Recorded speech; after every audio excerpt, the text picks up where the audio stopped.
The U.S. economy could be heading for trouble. Here's what you need to know.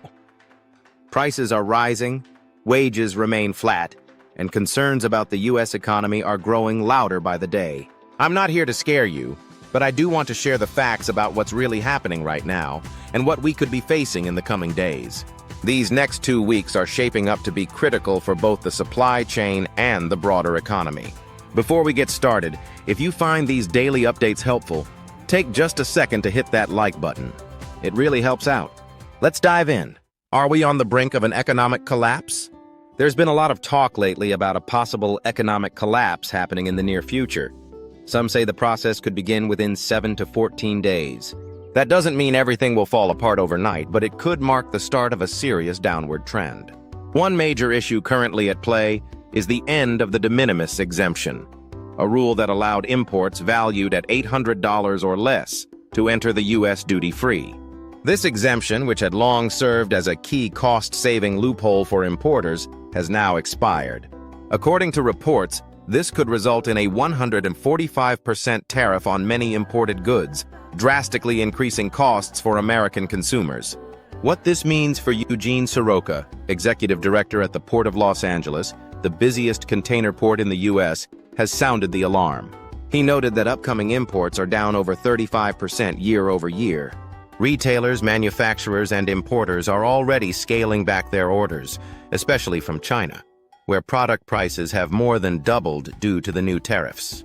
For example, I recently ordered a machine part from China that originally cost $28. It's now priced at over $43 and won't arrive until mid-May. That kind of price jump isn't sustainable for businesses or consumers. Inventory and retailers' response. Retailers are also reporting they have 5 to 7 weeks of inventory left at normal levels. If supply issues persist, store shelves could start looking empty. Fewer products with the same level of demand means higher prices. I spoke with a friend who manages a Walmart, and he mentioned internal discussions about how to respond. Here are 3 strategies being considered. Gradual price increases to slow down purchases without alarming shoppers. Sudden price jumps to reduce demand and preserve stock. Store footprint reductions, where empty shelves are removed or blocked off to make the store appear fully stocked, possibly under the guise of renovations. We've already seen stores like Target and Walmart shift displays in this way, especially in electronics sections. Broader impacts. Trucking and layoffs. The trucking industry is also being hit hard, with reduced imports triggering layoffs.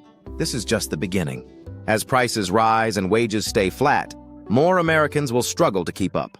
This puts pressure on employers to raise wages, which then fuels further inflation, especially with these steep import tariffs.